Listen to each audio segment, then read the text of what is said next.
দুর্নীতি থেকে আমরা মুক্তি চাই। সাথে সাথে বাংলাদেশে বিভিন্ন জায়গায় মেরিট বেসড যে টেন্ডার হয় সেটা না হয়ে দলীয় যে টেন্ডারবাজি হয়, সিন্ডিকেট হয়, এই দুর্বৃত্তায়নের চক্র আমরা বাংলাদেশে ভেঙে দিতে চাই। আর সেই জন্য আপনারা জানেন গত 15 বছর বাংলাদেশের মানুষের পকেটের টাকা কেটে নিয়ে লুটতরাজ যারা শ্রেণী রয়েছে তারা বিদেশে টাকা পাচার করেছিল, ব্যাংকিং খাত দেউলিয়া করে দিয়েছিল। আমরা সেই সব মানুষদেরকে বাংলাদেশে বিচারের কাঠ গড়ায় দাঁড় করাতে চাই। আমাদের ভাইদেরকে খুন করে শেখ হাসিনা বিদেশে পালিয়ে গিয়েছে, সেখানে দিল্লিতে বসে বসে ষড়যন্ত্র করছে। আমরা ভারতের কাছে আহ্বান করাবো, কোন ষড়যন্ত্রকারীকে, কোন খুনিকে আপনারা জায়গা দিবেন না।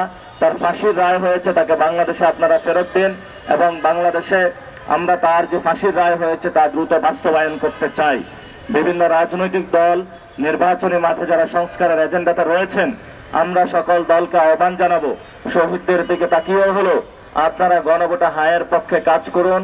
আমরা ডক্টর ইউনূসকে ধন্যবাদ জানাচ্ছি।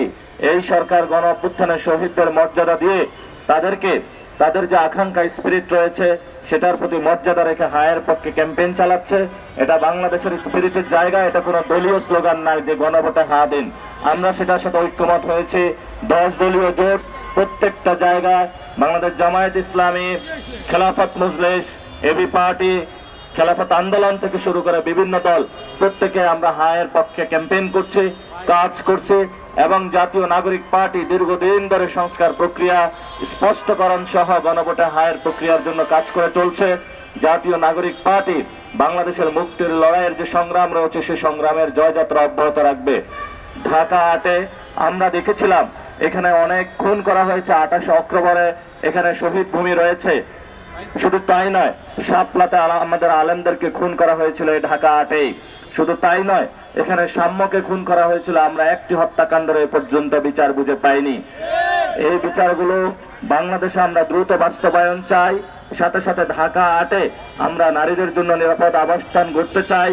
ঢাকা 8-এ আমরা শিক্ষার্থী যারা রয়েছে তাদের আবাস স্থল যেটা রয়েছে সেটার সুন্দর নিরাপদ একটি ব্যবস্থা করতে চাই।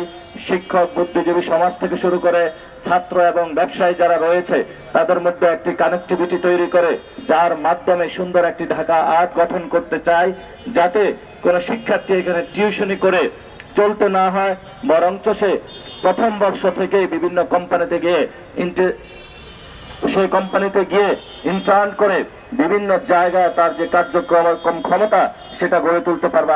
এমন একটি ঢাকা 8 ব্যবস্থা গড়ে তুলতে চাই। আমরা বরাবর বলে আসছি, আমাদের যারা শ্রমিক শ্রেণী রয়েছে এই শ্রমিক শ্রেণী দীর্ঘদিন রাজনীতির যে ডিসিশন মেকিং সেখান থেকে বঞ্চিত করা হয়েছে এবং বিভিন্ন দলের যে প্রার্থীরা ঘোষণা করা হয়েছে সেখানেও শ্রমিকরা ন্যায্য তাদের যে হিস্সা সেটা বুঝে পাই নাই। আমরা আশা করি যে জাতীয় নাগরিক পার্টি থেকে আমরা ভোকাল থাকবো। আমাদের যে আপার হাউস হবে সেখানে যাতে শ্রমিক প্রতিনিধি নিশ্চিত করা হয়, কৃষক প্রতিনিধি নিশ্চিত করা হয়, নারী প্রতিনিধি নিশ্চিত করা হয়। আমরা একটি সুন্দর বাংলাদেশ দেখতে চাই, যেই সুন্দর বাংলাদেশের মধ্য দিয়ে আমরা ফ্যাসিবাদীর ব্যবস্থার আমরা এখানে বিলোপ করে নতুন একটি রাজনৈতিক বন্দোবস্ত করতে পারবো। Well done, side by side, free.